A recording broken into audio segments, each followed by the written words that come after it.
Now, I want to go to Australia's rental crisis, which only appears to be getting worse as the Albanese government continues to bring in record numbers of migrants. New analysis from PropTrack has found the number of new rental listings fell 5.7% in the year to September.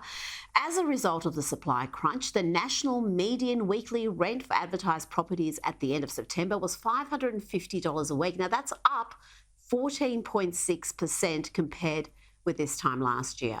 Joining me to discuss this is Chief Economist of MacroBusiness, Leith van Onselen. Leith, thank you so much for your time. Rental listings are down, rents are way up, and Leith, it's not hard to see why when we're bringing in such an enormous number of people. 715,000 Labor are planning to bring in the past financial year and this one.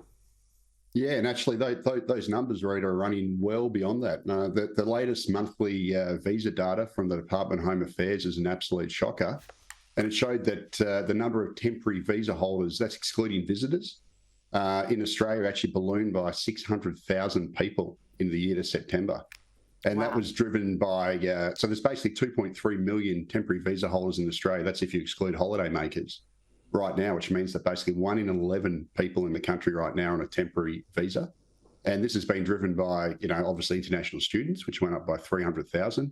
Temporary graduate visas went up by about 100,000 and employment visas went up by about 200,000. So the numbers are off the charts, and this has been obviously reflected in the rental market. We've got rental vacancy rates at all-time low levels. We've got double-digit rental growth across the capital cities. Record low rental listings. And unfortunately, the situation is going to get worse, not just because obviously the government's ramping immigration to levels we've never seen before, but also because housing construction is actually collapsing at the same time. So only 170,000 net homes were supplied last financial year, 2022, 2023.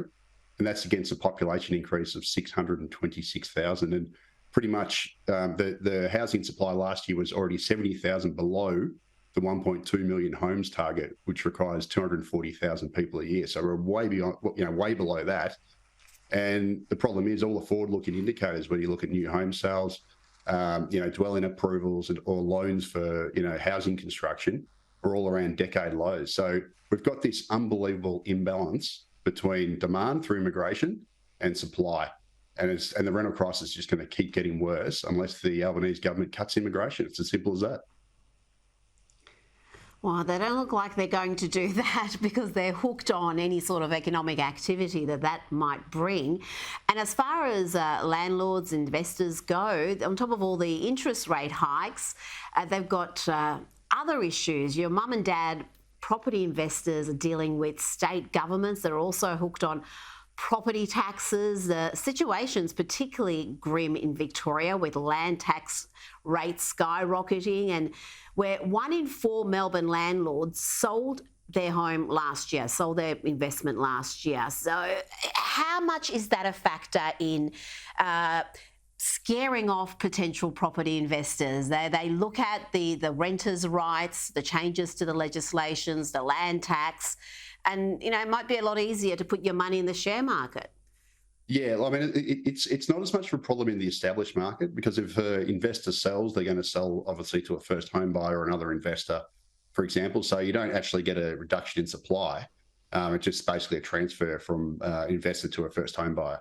But the big problem is obviously if investors abandon the new home market, and that's obviously creating new supply. So if they abandon that because of all these changes, that's just going to smash the supply side even more, which has already been smashed obviously by record numbers of builder failures. We've got, sky high materials costs, and also obviously interest rates are at high levels and probably likely to go higher from here. So the supply side of the housing market is completely stuffed.